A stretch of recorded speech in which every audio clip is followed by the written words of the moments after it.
him if you got him. And then crack him. And then open the drink. Okay, 1, 2, 3. Crack him if you got him.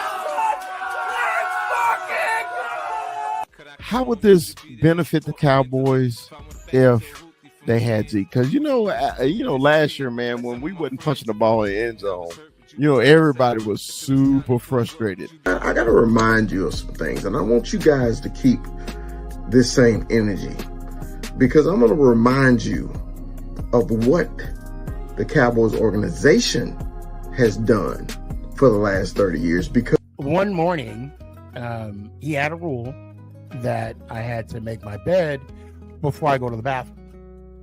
Right? Before, that's the first thing you do in the morning. You go to the bathroom, you come back, you make your bed, and then my bed had to be made before I left to go to school, period. Okay? Uh-huh. But he made up some BS because I didn't make my bed before I went to the bathroom. We're not going. Wow. And I said to him, Dad, let's be honest. We weren't going anyway. And he was like, well, you never know. I'm like, no, I know. You already knew. I already knew. So I think it, for me, I'll if I have the means, I'm going to go to a sporting event. And yes, I want Nick to have those memories. Grass or turf? Turf. Indoor or outdoor? Indoor. TV or movie? Movie. Baseball or basketball? Basketball. Beef or chicken? Ooh, I'm about to eat both. Steak. So beef. I go with beef. This is gonna tell your age. Tecmo Bowl or Madden? Oh man, I love Tecmo Bowl. I grew up on Tecmo Bowl, Bo Jackson, but Madden, man, because Madden's NCAA is about to drop, but Madden, man, I've been raised on Madden, so. LeBron or Jordan? Jordan, easily, man. So, Jordan, so the name is Jordan Michael, so I'm named after Michael, born in '84. You know what I'm saying? There's no other GOAT when it comes to Michael, man. So all right, this is a tough one as a Cowboy fan. Romo or Dak? Dak. How did you fall in love with the Cowboys, man, that made you become this Canadian Cowboys super fan? What happened, man, that made the Cowboys show up on your radar? So I would say the NFL started getting really big in Canada probably NFL Network hey? Like once NFL Network came out, yeah, you got that exposure, like a lot of exposure. We finally got to see stuff about the draft, and you had a channel that you could literally tune into NFL football all the time. At the same time, Adam and I had both started playing fantasy football. I had watched football occasionally before that, but I would say for me, diehard, like as a fan, my first year actually watching football and like picking a team was the year that Bledsoe got replaced by Tony Romo. And my first thing, dude, that caught me off guard because I text all my guests, hey man, give me where you were born, blah blah blah, and when it said Santa Ana, California, it threw me off. I said, man, I thought this man was born and raised in Texas. I knew I threw you for a loop there. That's the first thing I told the wifey. I said, I threw him for a loop. And she's like, you told him? I said, I told him. I was born in Cali.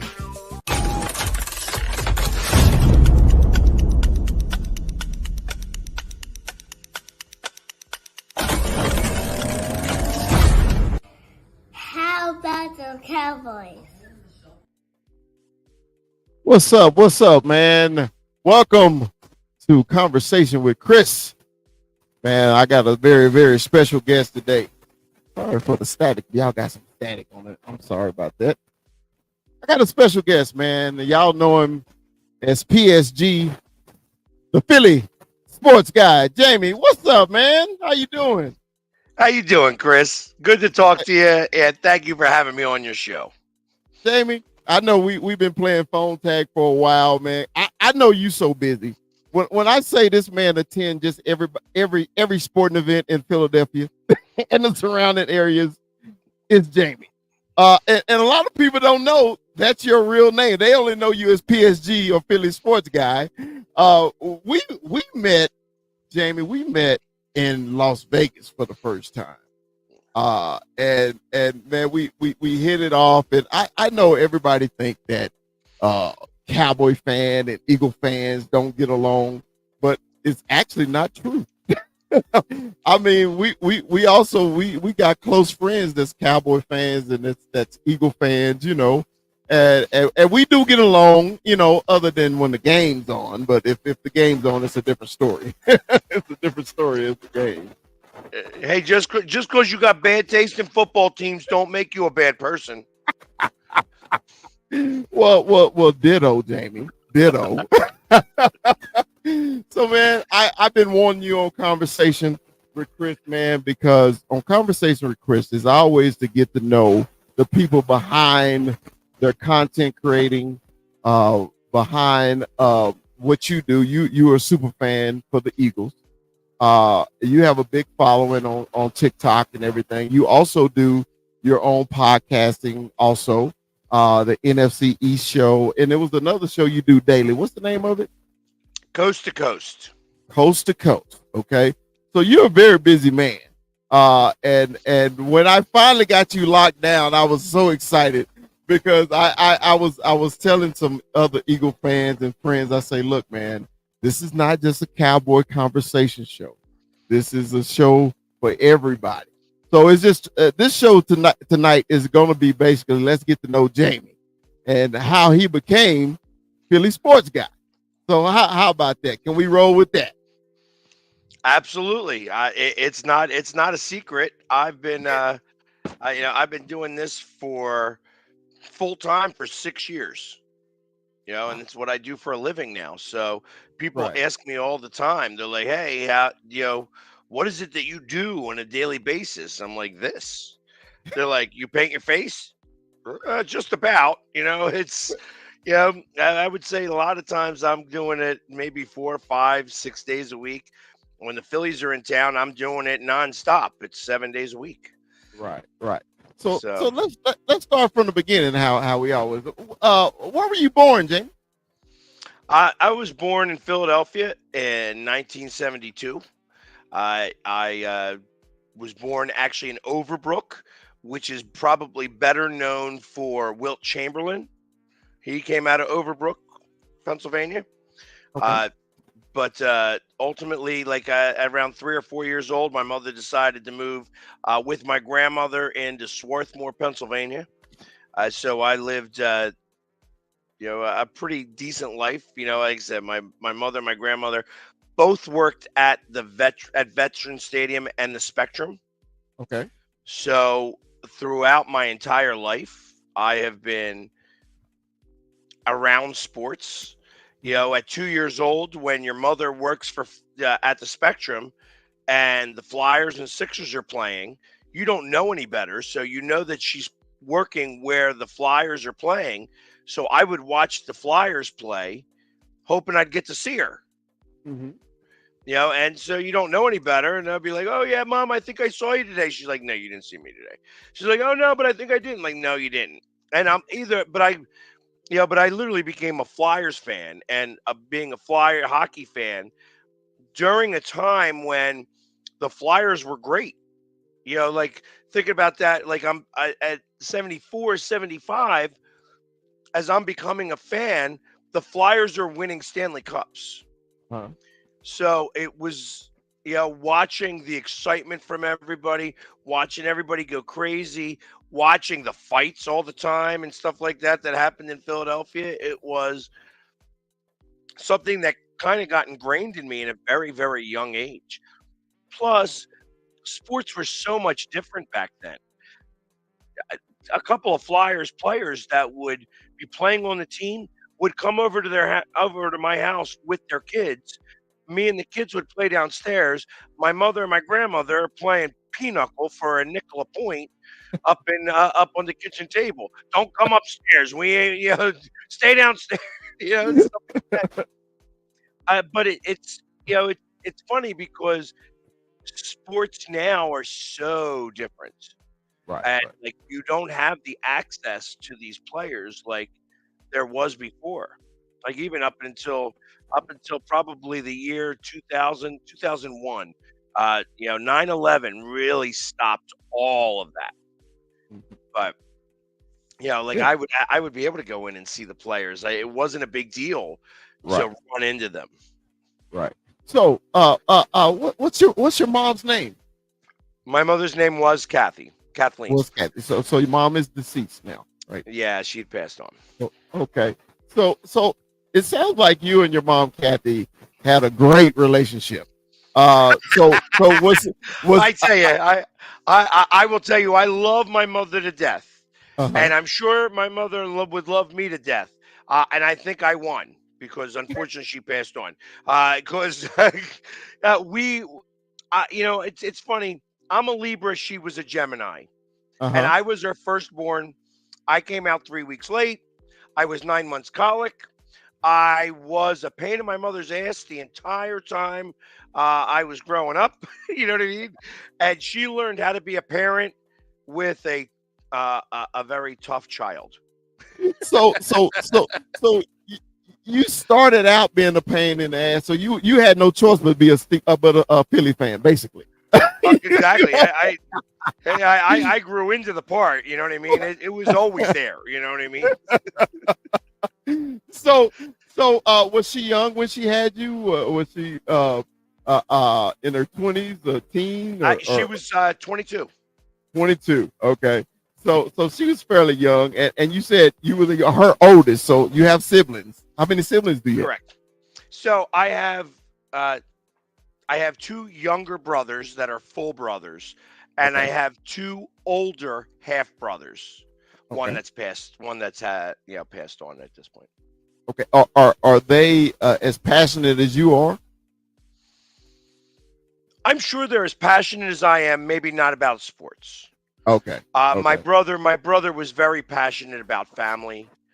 Like that was his thing, and he had an unfortunate accident, a bee sting. He had, died from a bee sting. So Mhm. it's but he was very, very passionate about family.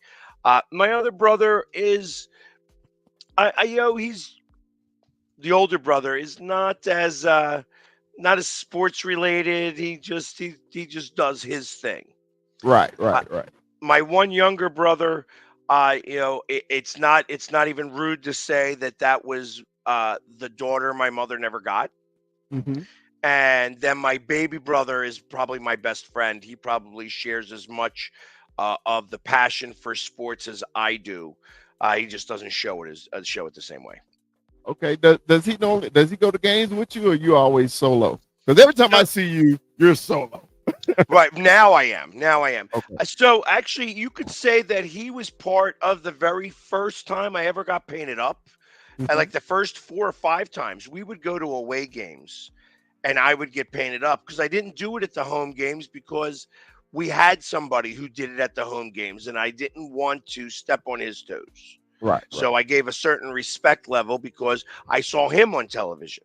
Right. And the look has evolved over the years. I mean, I remember the first time they ever showed me on television, I had like white hair, like a spray paint white hair. I had just gotten I had a military cut, so I had like spray painted that white and had green face. And we were down in Tampa, and it was the day that yeah, Bryant kicked the 63-yard field goal to beat us, but it Mhm. was like 120 degrees on the field. Ooh. And I remember being there at the 20-yard line, and they showed me and they said, "Look at the Eagles fans melting in the sun." And you could see the green paint dripping off of my face. So, Yeah, it has evolved. All right. Well, let's talk about your high school years, brother. So, what high school did you attend in Philadelphia? I actually went to Archmere and started there, which is a private school that Mhm. the current president went to school. They went and graduated from. Okay. So yeah, there was a number of actually. I think that there's been a couple of presidents that went to Archmere, but right now our current president is a graduate of Archmere Academy, and his deceased son, who died of brain cancer, was my senior buddy. Really? So I got to meet Bo Biden, And I'll be honest, and I'm not a political guy, and if if he didn't have the brain aneurysm or the tumor that he had, he'd be the president. He would absolutely be the president. There was no doubt in my mind. You want to talk about like guys who could light up a room even at such a young age. Like you knew that he was there, and I walk into places and you feel it. And that's not a learned process. You have to acquire that. That's something that you either have or you don't. Right. And I got to see it there firsthand. Mhm. At ninth grade, going into a new school, private school, and ultimately I stayed there for 2 years. At the end of my sophomore year, I had a good friend of mine pass away in a car accident on the last day of school, and I didn't want to go back. And then I graduated from Ridley High School, which is where I went to elementary and middle school for and such like that. So I went back to the public school system. So, is where you went to high school? Is it a suburb of Philadelphia? Yes. Okay. Actually, I still live in the same suburb. I've lived in other places, but it's the same area. I live literally 5 minutes down the road from where I grew up. Wow. So you stayed there. It's funny, man. When you go to a school or elementary in the same community, eventually people move away. And you may see them years later, or their parents or something may still live there, but it is rare that somebody is still in the same community from when they went to school. It is very rare. Not in Delaware County, Pennsylvania. Really? Okay. I will tell you that when people ask if you're from Philadelphia and you say that you're from Delco, people understand that. Anybody and Delco, Philadelphia is a great spot. I mean, obviously, I'm the Philly sports guy. I can't be the Delco sports guy. That doesn't make any sense. Right. But Delaware County people know, like people in Philadelphia know, like, oh, where you living at? I'm from Delco. Oh, that makes sense. So it's just one of those things.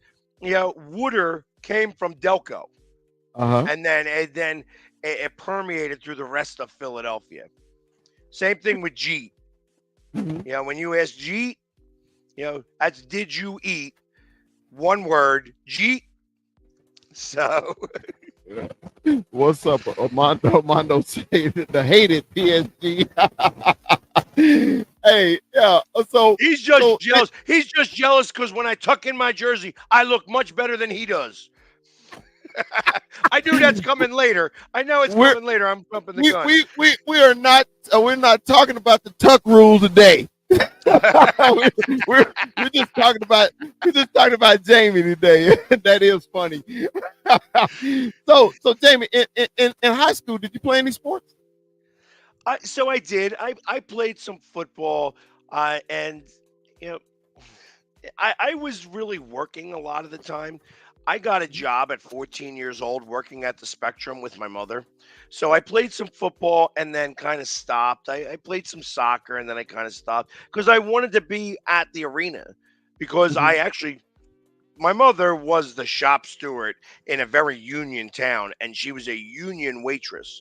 So I got to be a union busboy at 14 years old, making $7.50 an hour plus tips in the late 80s. Well, that was a lot of money. Yeah. Because I think late 80s. I think minimum wage was like $3.25, maybe $3.25, and you were making $7. I remember $4.50. Okay, $4.50 was what I remember, and I was making $7.50 an hour plus tips. Oh, you were rich. I especially at 14, 15 years old. So I was doing that to pay my way through public school or private school because it was $5,000 a year then. Right. To kind of do that. So it was kind of offsetting some of that money. And then I was going to save up for a car, but my senior year, I knew that on my senior year, I was going to go right into the Navy. I wasn't going to go to college. So I decided to save up my money, and I went, backpacking through Europe from between my junior and senior year. And because I raised that much money, I saved that much money. So Man, you okay? You got to tell us about this. When we have conversations with our guests, it's always something that triggers me, and I was like, "Oh, I didn't know." You said as a teenager you went backpacking through Europe. yes, Did you I do will. that solo or with friends? Well, no, it was with the group. It was with the Okay. group. It was that people to people student ambassador program. You know what I mean? So it's not like, yeah, no, I'm not going backpacking through Europe. I probably wouldn't have made it out. But I mean, even back then, it still would have been a little crazy. But so I went with 38 people, 20 people from the Philadelphia area, and Mhm. 18 people from Missouri. And Okay. we combined groups. I went to Ireland, England, Holland, Belgium, France, West Germany, and East Germany. And we Wow. went through Checkpoint Charlie. We were like one of the last groups to go through Checkpoint Charlie because 3 months later or 5 months later, it was coming down. The wall was coming down. You gotta be kidding, bro. Dude, that's a great memory. For Absolutely. to actually to experience that as a teenager, number one, to go through that where it's communists on one side and the other side you got a free society, but it's like literally a wall separating people, and Oh, and I and tell you, people forget about that. You know, and it's like, imagine being in, and I'm going to exaggerate a little bit, but imagine being in like Disney and you have Mhm. all the color and it's all great over on this side. And Yeah. then you go over to the other side of the wall and it's all black and white. Wow. Like you have all this color, and then every building was like gunmetal gray. Right. It was just drab. It was just not the same. And it's amazing how a mile of difference. And it was such a weirdo situation. One of the teachers on the trip had a newspaper from West Germany, Uh-huh. and they so we're going into East Germany. We're crossing over the wall. They come through us. They find this newspaper. Uh-huh. They have us all come off of the bus. Okay. They set up this area and they burn the newspaper in front of us all, Wow. and then allow us to get back on the bus and get and go about what we were doing.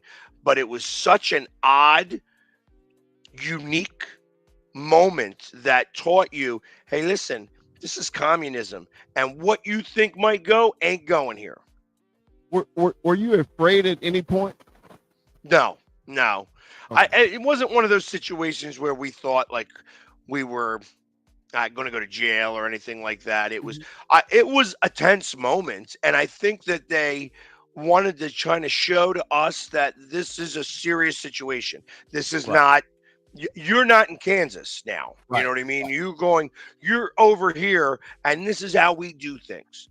Yeah. End of story. Wow. So, Hey man, that's something awesome to experience at that young age, because my wife, she grew up in Germany. She was a military brat. And she told me about for the first time they went to visit the concentration camps and everything. And she said the smell. She said to this day she can't get the smell out of her mind, you know. And she said she thinks she cried the whole time, you know. And just to experience something like that, I think it's something that somebody at least have to do once, and then being able to experience the backpacking through Europe. Hey, I've never been to Europe. And you went to several countries as a teenager, you know. yep. So I'm a little envious of that, brother. I am a little envious of that. So after high school, did you attend college or did you just work immediately? So, after I spent my 18th birthday in boot camp. I was in Navy Oh, boot okay. camp, Okay. and I spent 3 years in the military. I was on the USS Portland. I, I was an electrician on the ship, and it was the ship was an LSD. So I always say it was a tripping good ship. But my ship was made to sink, and we were an amphibious ship.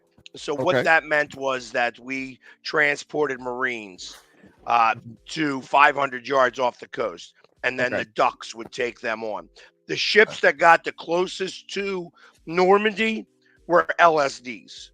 Okay. So, and then you would have the ducks that actually hit the beaches.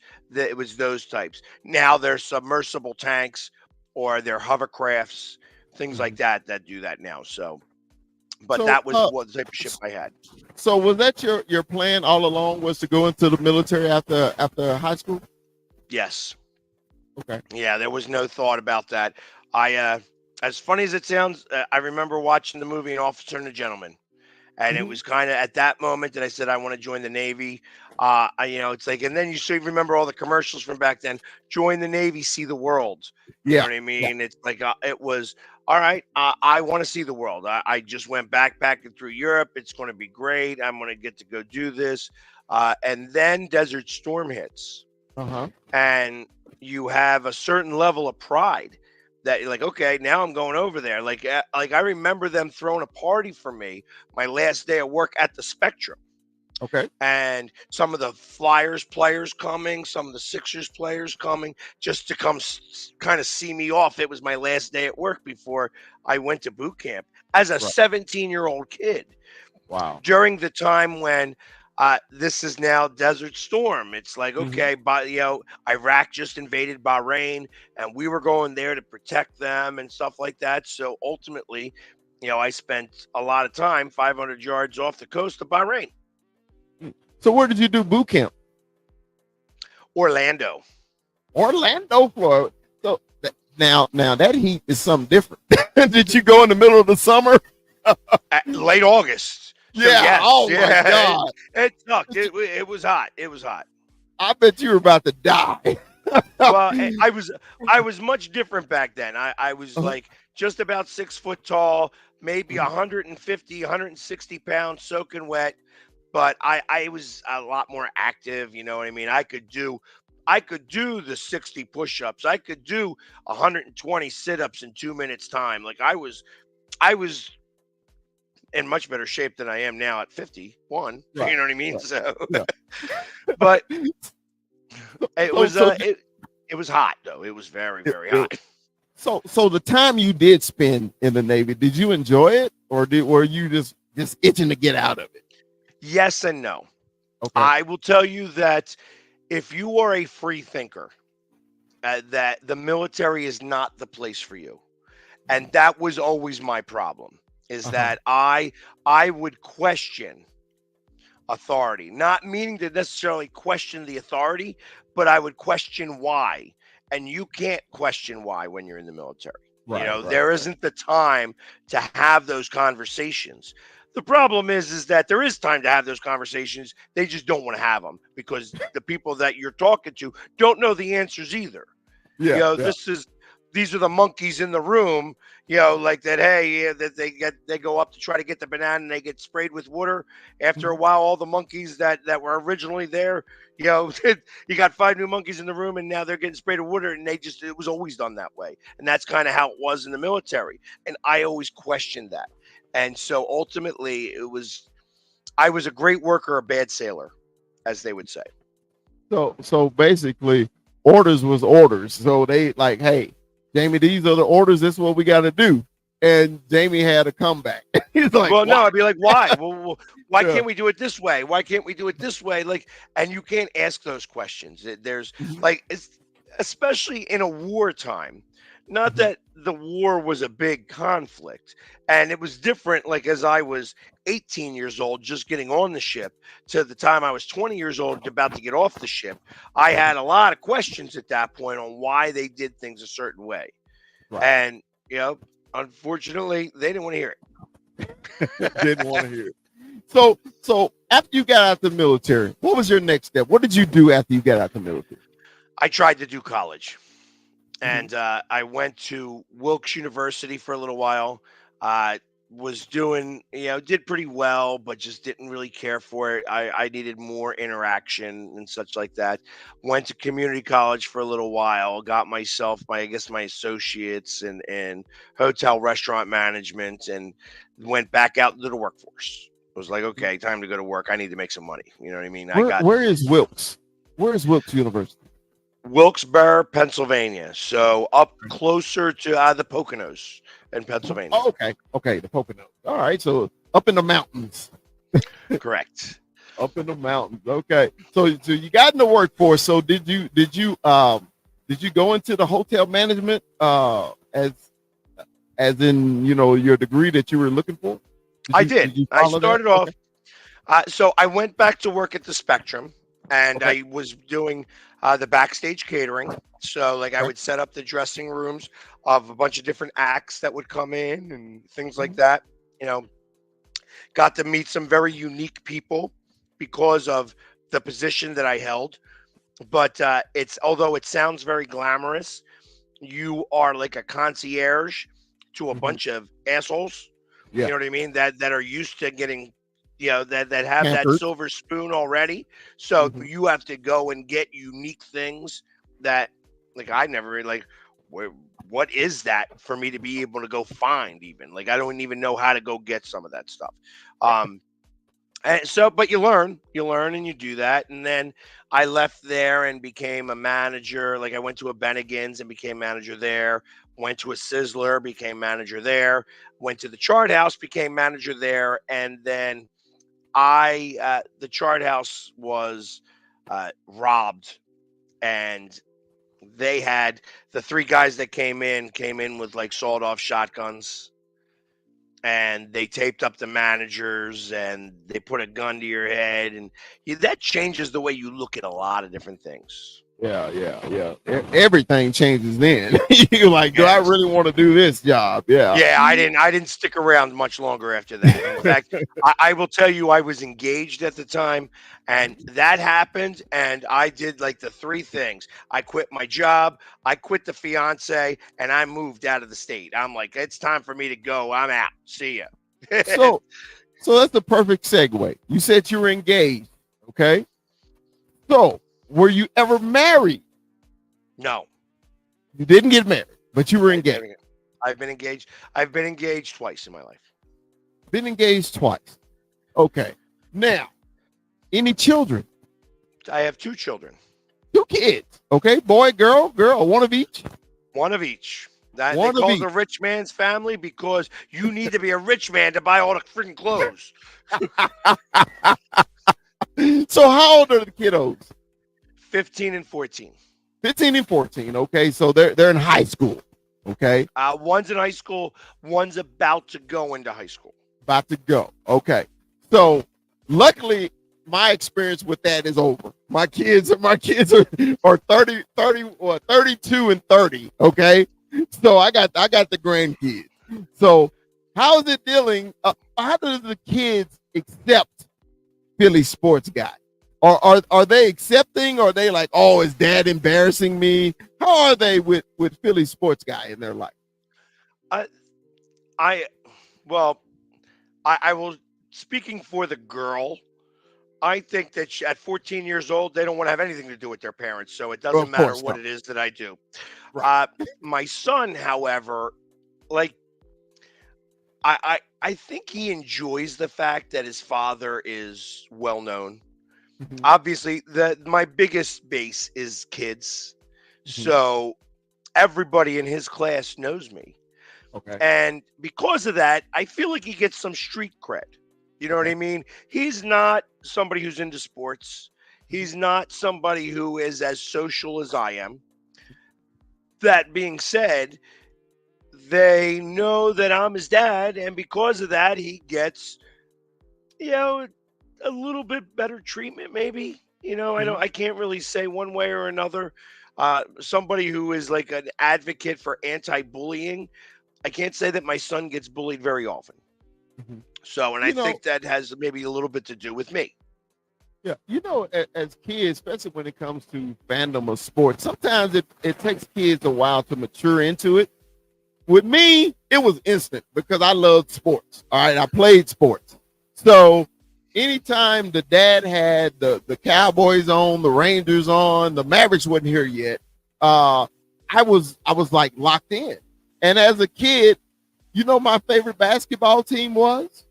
It was the Sixers. I was the biggest Dr. J fan in the world. Yep. I was just like, that's why I don't hate the Sixers to this day, because I loved Dr. J. He was my man, and I had the privilege of meeting him last summer. And Jamie, I know you meet a lot of celebrities. This was the first time in my life, in my 55 years of life, I was starstruck because he was a childhood idol. You know, Yep. when you meet people nowadays, hey, it's just another human, you know, but when you grew up loving somebody, just idolizing, and when I met him, I was just like, I was trying not to be that fanboy, you know, Yep. oh, Dr. J, you know. Hey, you should have saw me, Jamie. You know, I'm not a timid guy. I'm a big guy, you know. Mr. Irving.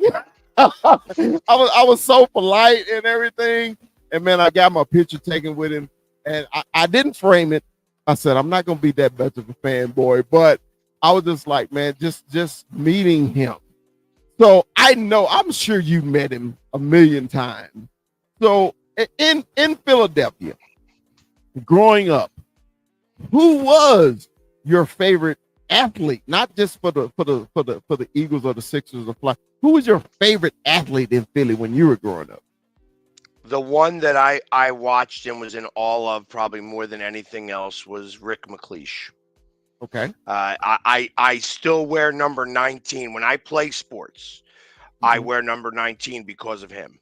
And he could do things with a hockey puck and a hockey stick that I've never been able to see before. Never been able to see again. Even he was somebody who, and he wasn't the greatest player. He wasn't like one of the bullies where he was fighting all the time or anything like that. He just knew how to put the puck in the net, and he made it look so effortless.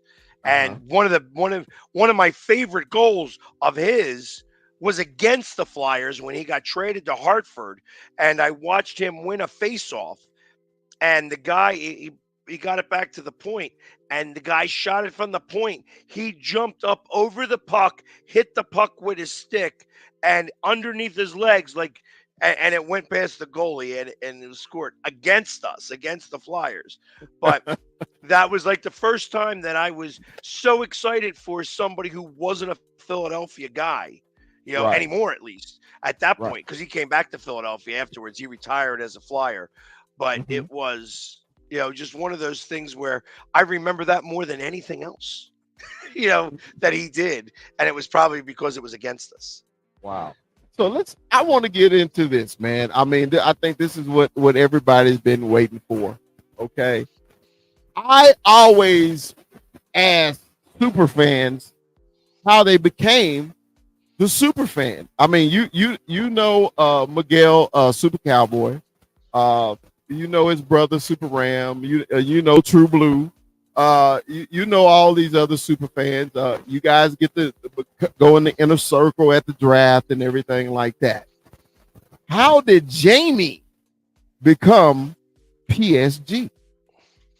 So I had been getting painted up for Eagles games for, like I said, for about 20 plus years, but I wouldn't do it at home because I was giving respect to the other guy who was doing it. Mhm. And I found out he wasn't going to a playoff game down in New Orleans. And I'm like, I'm going all out. I'm going to spend the money. I'm going to go down there. I'm going to go get in the first row, and I'm going to be nuts. It's going to be great. I spent $750 for the ticket to be in the front row for the Eagles versus the Saints playoff game in 2019. Now, they had won the Super Bowl the last year, and we were going up against the Saints. It's the one that Alshon Jeffrey missed the ball. Everybody Mhm. remembers that they ended that game. I went. I'm like, oh, he's not going to be here. I'm getting shoulder pads. Go over and I go to Play It Again Sports. I spend $80 on a pair of shoulder pads. I didn't realize that they were even that expensive at that point. Uh, and a pair of football pants that Okay. were just plain white that I had to paint the green stripe on the side. Literally, I taped it and spray painted the green paint on the side with like a color, like a clothing color dye. Right. And I go down there and I'm at the game 3 hours early Okay. because I don't know if they're going to let me in with the shoulder pads. I've never done this before. So Right. I'm at the game 3 hours early. They let me into the stadium. And I'm in my seat. And for the 3 hours before game time, I'm going nuts. I am like you see me all the time. Yeah. I Yeah. am that guy with nobody in the stadium. Nobody in the stadium. One of the guys that came up, John Clark, who is a Philadelphia sports reporter, starts taking a video. And I do my Eagles chant. And he's like, come on. And I'm like, this is our house. This is our house today. We got this game. Go Birds. And Barstool Sports took that video and put it out there. And they said, this is the most sophisticated man in Philadelphia. Later in that, so during the game, I'm doing fourth down, just calling fourth down. And the way that the photographer took the picture, it looked like I was elbowing a Saints fan just because of the way he kind of looked and stuff like that. Not Barstool Sports, Bleacher Report puts that out there. And I remember the guy turning to me and goes, hey, man, we're famous. It's on Bleacher Report, and it's already got like 300,000 views. I was like, oh, okay, awesome. Right. Later that day, after the game, we lose the game.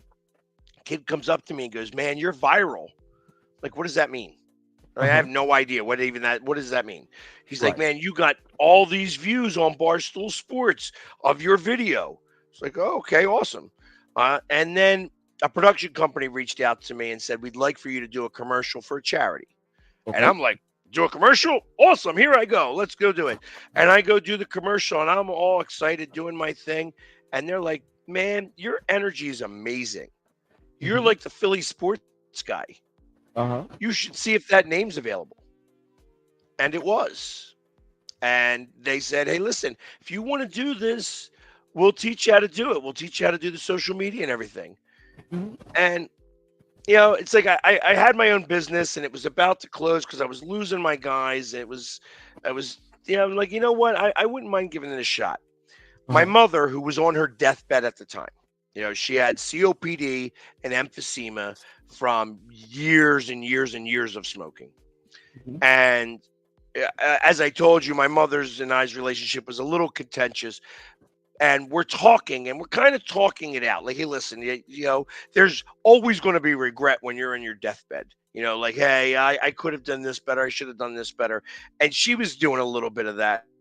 And she's like, she got to see me for the first time on television at that game.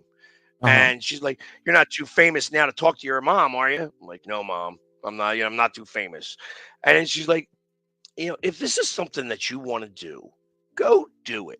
We're only above the grass for so long, and all these jobs I had, I was miserable half the time. And, maybe I took it out on you a little too much in the process of this. If you enjoy this and this is what you think, do this. I think it might be worthwhile. And then she turns to me and she goes, I remember when you were 10 years old, you asking me, why don't people get painted up for other sporting events? Why do they only get painted up for football? And I tell her, I'm like, well, what did you say? She goes, how the hell am I supposed to know? Go outside and play. Maybe but it kind of resonated to me that it was like, maybe this is what I was supposed to be all along. And I just kept going and kept going and kept going. And, it sucked. But the name fits you perfectly because you don't just represent the Eagles. You represent the Phillies. You represent the Flyers, the Union. What was the lacrosse team? I forget their name. The Wings. The Wings. I've seen you dressed up for them, and I was just like, look, it's perfect for him. And then when they gave you the initials, the PSG, when everybody call you PSG now, I say I know you made it now when you get the PSG. I said, and when we first met, I thought this is my honest opinion. I said, man, he's probably gonna be full of himself. He's probably gonna be that obnoxious East Coast guy. I'm not gonna like him. I already know. When we met in I believe, what was it? The Hard Rock Hotel in Vegas. Yep. That's where we met, in the Hard Rock. I say, this guy is cool. He's cool. I mean, we sat there, talked at breakfast and everything, and everything that I thought of, and that's the same draft I met Birdman, and I was like, I'd never met Eagle fans that I actually liked. I enjoyed talking to, and I was like, I sat there and I talked to you and everything, and then I felt the passion that you had for your team. And I was like, well, that's the passion I have for the Cowboys. I just don't get dressed up for it. But it's fun when you meet other fans that have that same passion. But dude, you got the same passion for every sport in Philadelphia. Jamie, it gotta be exhausting, bro. When do you rest? When do you rest? March. February and March. It sounds hysterical, but it's really the case, unfortunately, because I make jokes all the time, like saying, "Hey, Philly sports doesn't sleep, and neither do I." And it's really true because I don't Right. sleep a lot. I'm always up and about. I always like doing the things. Truth of the matter is I'm going to watch the games anyways. Right. So I would much rather be there, and it keeps me out of the bars. The same money I'm going to spend at the bar, I'm going to spend at the game. You know what I mean? Right. Within reason, obviously, going to a Phillies game or a Flyers game or a Sixers game is much different than going to an Eagles game. Much more expensive. You know what I mean? So, Right. but I mean, it's. And Now, truth of the matter is that I am that guy with or without the makeup on. So right. the problem is that when I'm staring at a television and I'm yelling and screaming at the television and I don't have face paint on, I'm like, yo, shut up over there. You know what I mean? It's Yeah. like the face paint makes me tolerable. Right. So I know you're involved with a lot of charities in the Philadelphia area. How many are you involved in, bro? Can you name them all? No, I can't. Is that many? Yeah. So I'm not somebody who has a lot of money. You know what I mean? It costs a lot of money to do what I do, and Right. I invested into that portion of my career. But the one thing I do have is time, and I have created the ability to have this microphone that I get to speak out of when I speak. Right. So that's really much more important than any bit of money because I can go and I can inject energy into any situation. And it's one of those things that I've always had about me that made me me. It's like, hey, my mother would say, "Can you stop yelling?" I'm like, I'm not even yelling. I'm just talking. You know what I mean? Right. But I'm passionate. And when I'm passionate, I'm loud. Right. And that's part of anything. Like when you're passionate about raising money. Like we just had an event yesterday for the Darren Dalton Foundation, and I'm walking around doing a raffle. I'm the one. I went out and I got a bobblehead of Bryson Stott. I saw him when I was doing a commercial with him. I had him sign the box, and then I go around and I'm collecting $5 raffle tickets to do that, and we raise like $700 to raffle off this signed bobblehead that I knew was coming. Like I knew we were doing this. So, I'm doing a commercial with him on Monday. They're giving away his bobblehead on the previous Thursday. So, I'm going to get the bobblehead. I'm going to go get it signed by him. And then we're going to, raffle this off. And it just happened to line up perfectly. And we raised some money for a great cause. And that's where my money comes from. I don't have the money to donate or to just give away because kids like sandwiches and I don't make a lot doing this. Right. So Yeah. it's those other thinking ahead and being 2 steps ahead of everybody that allows me to get and do good work with these charities. Now, my next question, I know a lot of people want to know, are you the official mascot for the Eagles? Well, first off, the word mascot's bad because mascots don't talk. I don't shut up. Secondly, I will tell everybody I am just a fan. I am Okay. not the biggest fan. I am not the best fan. I am just a fan like everybody else. I just wear different makeup. Right. And one of my Philly sports guy isms that I tell people all the time is that when you paint your face for a living, you better get the joke. Yeah. I get the joke. That's Okay. why I'm a humble guy. Listen, people are telling me I'm famous all the time, and I'm like, thanks. I mean, I don't believe it. You know what I mean? It's not something that I get behind because I'm just a guy who paints his face and yells at a phone. That's what I do for a living. I understand how certain people think that it's so much easier than that. That there's no work that goes involved with that. Hey, listen, it took me 6 years to become the overnight sensation that I've become. And I tell you that's ahead of schedule because it should have taken 10. It would Right. take 10 years to do this. And I'm a little bit ahead of schedule because I'm good at what I do. Yeah. I mean, because I'm watching the Eagles game, and it's more for scouting purposes. But if I don't see Jamie, to me, it's not an official Eagle game. I'm like, the game is unofficial unless I see Jamie at least once. Okay. And then I know one time we were watching the game. My wife was with me, and they showed you. I said, "Man, look at Jamie. He's hyped as usual." She say, "You know him?" I said, "Who is Jamie?" She say, "How do you know Jamie?" I say, "Who don't know Jamie?"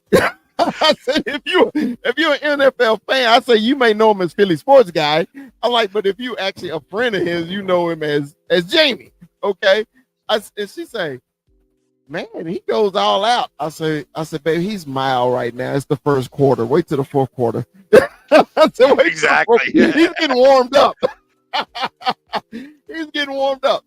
And man, let's talk about the social media. Man, your social media page on TikTok, you have 281,000 followers. 281,000 followers. I'm one of them. I follow you. I've watched your lives where you doing your tutorial and you putting on your face paint. I don't say makeup, it's face, but you war paint. You put on your war paint. Yep. And Jamie, the first time you did you do it yourself or did somebody paint your face for you? I've always done it myself. Always. Always. Always.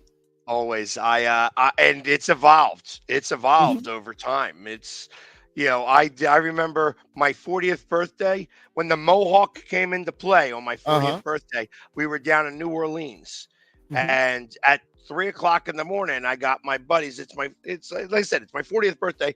I've got the 3 guys that I travel with, one being my brother, 2 being some of my best friends. And they're like, "Well, what do you want to do?" I said, "Why don't we go see if there's a bar that has clippers and see if they would give me a mohawk?" Wouldn't you know, Coyote Ugly had clippers behind the bar, and I got my first mohawk down in New Orleans at Coyote Ugly, and that game I painted myself like, I guess what would look like a green and white tiger. Okay. Because I didn't know what to do. So I made like this, and all into my ears and everything, back of my head, all this stuff, all painted up. The guy who's sitting in front of me at that game, who was a monster Saints fan, he is right now, he is the current Captain America, but Anthony Mackie. Wow. Anthony Mackie is sitting in front of me, and Wow. he comes in, and I guess those were his season tickets. I'm right behind him, and he starts to let everybody know around him because I got this one. This one's mine. I got him.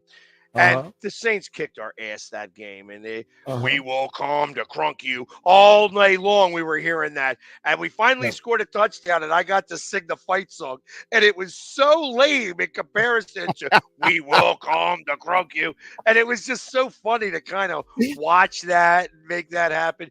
But it was such an amazing moment back then Mhm. that I was like, okay, I can't do this all the time. It just didn't quite work. Looked great, but it didn't quite work. Let's try something else. And Right. that's when I started with the eye patches, Mhm. and I was down. Oh, you're gonna love this one. The mother of my children is a Cowboys fan, and and No wonder she couldn't take it. I knew it was something. she I went to Houston that year, and the Eagles were playing on Thanksgiving.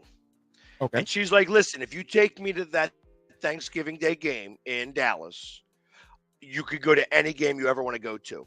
And I'm like, bam, booked. Let's do it. So we Okay. go down there. I leave the kids at home, with my mother or something like that. And we go down there and we tear up the Cowboys like we crushed them really badly on that Thanksgiving Day. And I had a blast, had so much fun with all the Cowboys fans, but it was my first time down in Dallas. I didn't know any different. It was, but it was such a great event, and everybody was so nice during Thanksgiving. And I spent time down there, and I've been down every year since then. And it's a little different going to Texas than as a Eagle fan than it is a Cowboy fan going to Philadelphia. It's a little different. We were trying to make a plan to come to Philly as a group of Cowboy fans, and everybody was just thinking like, do we really want to go to Philly? We want to go and actually have fun, or do we want to go to fight? Is it that bad, Jamie? I mean, you're there because I know True Blue go every year. I never talked to him about it. But is it that bad? You see all the stories about Eagle fans and Cowboy fans in the parking lot. Is it that bad? No, I don't think it's that bad. It's listen. There's a few things you should know when you come to Philly. Wear your thick skin, and the two rules I tell everybody: wear your thick skin, and if you don't engage an asshole, you don't have to become one. Right. And that's just real. And that's just real. And it's anywhere that you go. So, Right. obviously, you don't want to go and try to rile up a bunch of drunk guys that are having a tailgate. Obviously, Right. that's not a smart move to go do. Right. Does that mean that it's the worst thing in the world? Hey, listen, I was with True Blue, and one time somebody tried to come at him, and I jumped right in front. I'm like, no, you're not touching him. He's with me. And that diffuses most situations because Right. there's no chance that I'm letting anybody who's there with me get touched for any reason. Right. So, Yeah. So, I always wanted to go to a game in Philadelphia. I've been to a game in Washington, what I call Cowboy East. it's Philly South too. They just let anybody take over their stadium. I'm just like, that just bothers me. But I'm not a Commander fan, so it really don't matter. But I always wanted to go to a game in Philly. I'm going to make this happen. I'm going to go to a Philly game. I know the 302 Birds. They always invite me up and everything. Chris, come on and come to a Cowboy Eagle game. I said, but you got to remember, I'm a Cowboy fan. I'm not quiet. I'm like you, Jamie. When it comes to cheering for my team, I'm gonna cheer for my team. And they was Absolutely. he's like, Chris, everybody's not an asshole. Do it bothers you that your city got that stigma of being the asshole fans? I have been fighting that since I started this brigade of going to these games. That was the one thing that I took on. That's part of the reason why I do not curse. I did and that's part of my Philly sports guy rules. I don't curse, I don't sit down, I don't shut up. Right. That I can be passionate, I can be loud, I can be nonstop, and I've got a ton of different things that I could say to somebody this to get them thrown off their game, and try to do stuff like that where it can be funny without being F this and F that and stuff like that. I am very really against that because there's Right. kids around. You know what I Right. mean? And I'm really you don't see me drink at a game. I'm never drinking at a game because I feel like not only is it work, but there are too many eyes on me. The Right. camera never stops on me. Right. Whether you see me during that game or not, the camera is always on me. And I'm never going to embarrass myself, my team, or my city ever. Okay.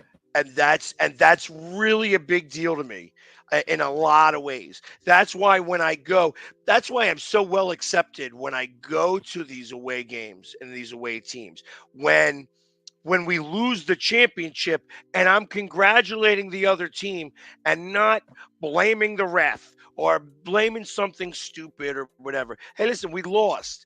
I wish, some losses hurt more than others, but they Right. don't pay me enough to care to afterwards. And that's something that most Philadelphia fans don't have the ability to do. They wear their heart on their sleeve for their teams, and when their teams lose, they don't it affects them in a much stronger way than it does me. I am like, hey, listen, the sun's going to rise tomorrow, and you know what? God damn it, there's a game over there I got to go to. The Flyers are going to pick up the slack. Right. Right. So and that's just kind of how I feel about it, and it's Yeah. worked for me, and it started to push a little bit of a better narrative, I think, about Philadelphia fans in general. Yeah, because when you see the Philly fans outside the practice facilities with trash cans and talking about Bradbury and talking about other Eagle fans, and I was like, but that's a member of your team that you love, and you standing in front of his job telling how bad he is. I'm like, how is that productive? you know, but another friend of mine, he was just basically like, look, you got to understand something about Philly fans. It's more like their family than their team. It's so embedded in their soul. And I was like, but we do that too in Texas. I mean, we love the Cowboys that passionate, but I'm not gonna stand it out in at the Star saying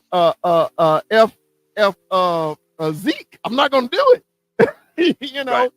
So is it just something, man, just inbred it? Is it something that the East Coast fan is just totally different from anybody else? So I would say that the Philly fan is a little different. That you can, when I think about how could I do this if I was in any other city, could I do it in New York? No, I don't think so. Could I do it in Boston? Maybe. Boston might be a spot I could do it. Detroit's probably better. Cleveland's also a good spot like that. Dallas, you could almost get away with it. I think it just wouldn't fly as well there than it would like it does in Philly. I mean, I feel like that there's a piece of me that is the caricature of the Philadelphia fan. And that's what I think draws the fans closer to me. Uh-huh. Because I'm not everybody's cup of tea. There are Right. definitely a lot more people. Yeah, there are a lot of people out there who don't like what I do. They don't like the fact that I'm the face that they get to see. That everybody saw the face at the end of that Tampa game. You know Yeah. what I mean? And it's just like, here it is. It's me going like this, just Yeah. painted face, miserable because you just know it's not our day and that the season's over. Right. Yep. Right. And it sucks, but it's okay. This is what it is. And my face showed exactly how everybody felt in Philadelphia. Right. Right. So So it's not okay. everybody's happy about that. Well, our last two subjects. Okay. Your all-time favorite NFL player. Wow, all-time favorite. That's a tough one. I would say it'd have to be like Cunningham And if I went with a very, very, very close second, would be Brian Westbrook. Brian Westbrook or Cunningham? Brian Westbrook or Cunningham? I think Cunningham changed the way African Americans at quarterback are perceived. And my brother-in-law is a diehard Eagles fan, and he said he became an Eagles fan because of Randall Cunningham. And I had to respect it because at the time, they were not really getting noticed. We knew there were good African American quarterbacks, but once the Eagles started Randall Cunningham and his athletic ability on the field changed everything. It changed everything. Is he still beloved in Philadelphia today? Absolutely. Absolutely. He could walk into any bar, and he's a pastor now, so I don't think he's walking into any bars. But he could probably walk into any bar and not have to buy a drink with anybody.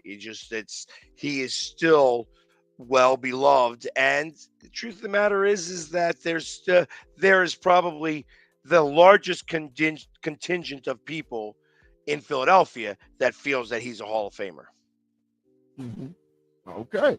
So, but I love that because you always have the number 12 on most of the time. That's the one we tease you about that's too long and you tuck. But we're not going to get on the tucking. It's just an inside joke. People, y'all, hey, that's just between me and Jamie, okay? Jamie, I always end my show. It's called, I got like 20 questions. It's called either or, okay? You just choose which one. It's really no explanation. It's just, hey, which one you prefer the best, okay? And then Perfect. we'll end it the either or, and then we'll do final thoughts and everything like that, okay? All right. Perfect. So first one, Jamie. 1st and 10 or 4th and inches? 1st and 10. Man to man or zone? Man to man. Run or pass? Run. Offense or defense? Defense.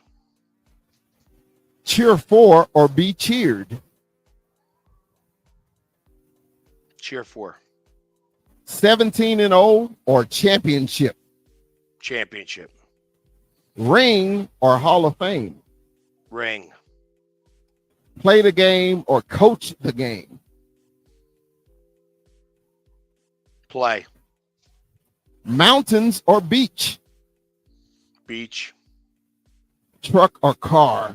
Truck. Grass or turf? Grass. Indoors or outdoors? Outdoor. TV or movie? Movie. Baseball or basketball? Baseball. Beef or chicken? Beef. Tecmo Bowl or Madden? Tecmo. Jordan or Dr. J? Oh, see, I went through that. That's not right.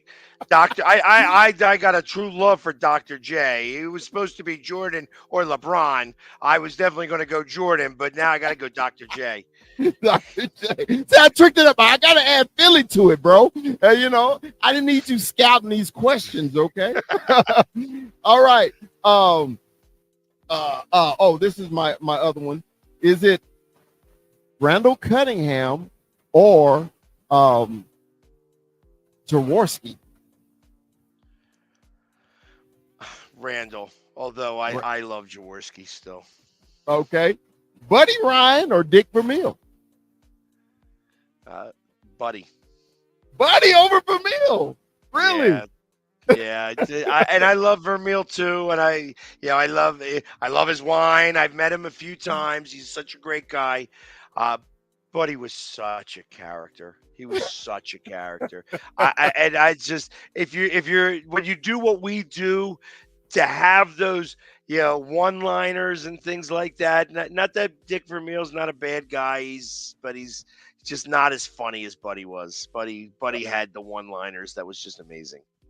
Now, and my last and final question Who has the best cheesesteak in Philly? See, that's hard. I can't really say that. If I'm going to go with the strong answer there, I'm going to go Jim Steaks on South.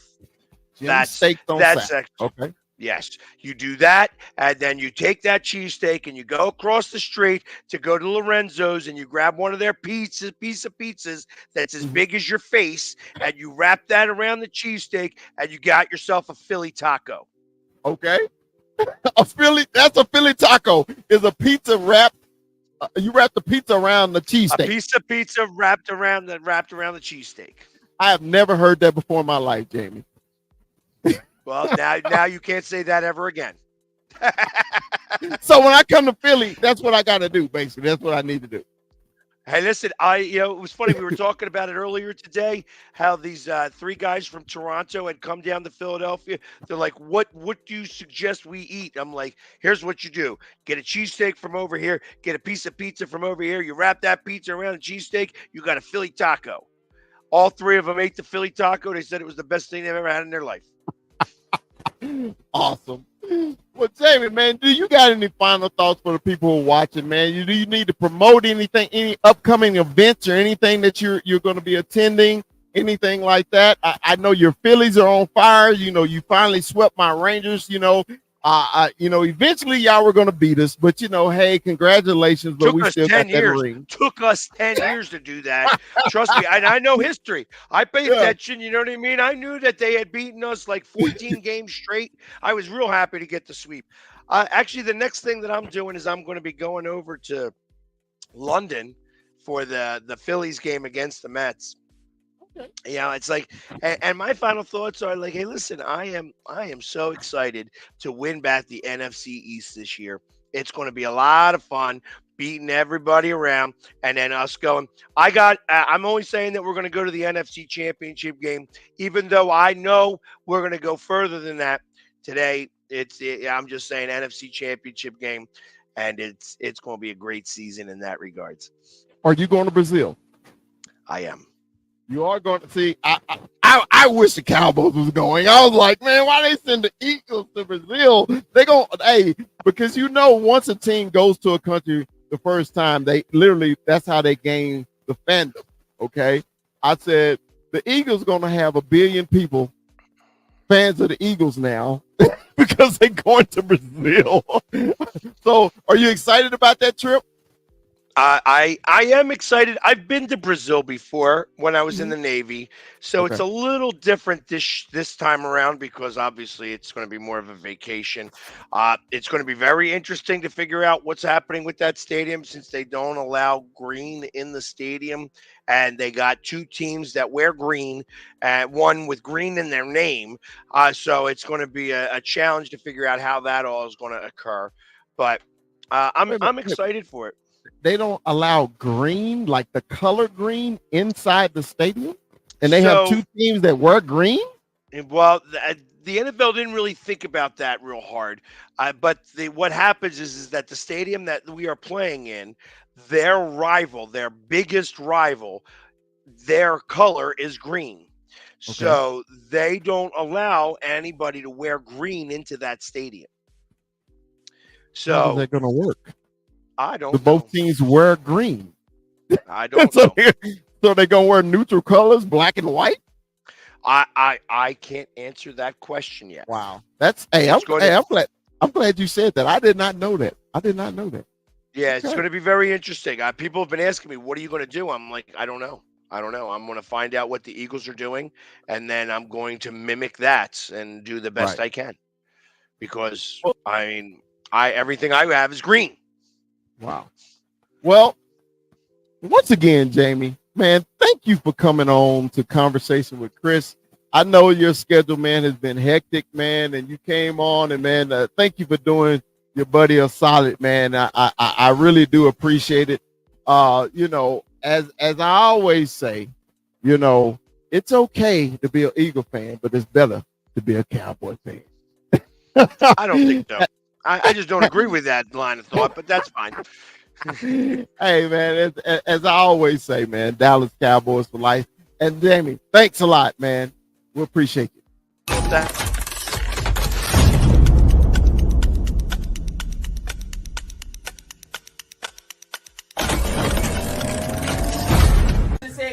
Crack him if you got him. And then crack him. And then open the drink. Okay, 1, 2, 3. Crack!